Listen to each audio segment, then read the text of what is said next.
How important is a name?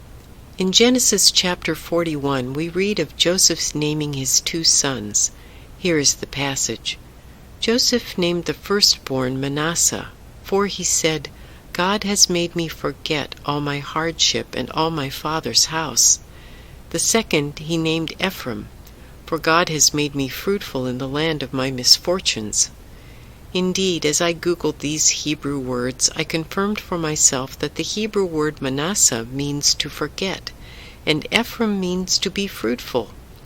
The names Joseph chose for his sons were a reflection of his own state at the moment of his son's birth.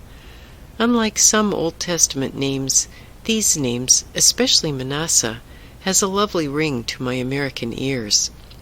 In our culture, many babies' names are chosen for their current popularity. We can read lists of names ranked by popularity in the year of our birth, and see how our name ranked against everyone else's name that year. I would prefer that our names had more significance, like they did in the Old Testament. Even God was in the business of giving and changing names to be meaningful.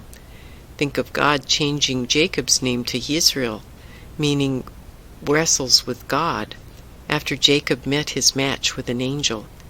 I wonder, if my name was chosen to signify some aspect of my character or personality, what would God name me?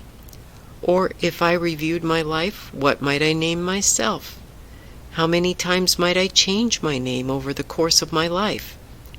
During this season of Lent, I might rename myself Ephar, which is the Hebrew word for dust or ashes. When called by my name, I would be reminded again and again in this season that I am dust, and to dust I will return.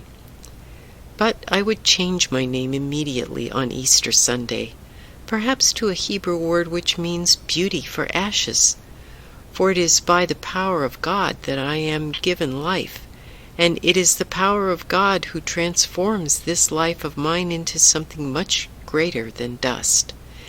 Yes, there is suffering, and there is sin, and there is sorrow in life.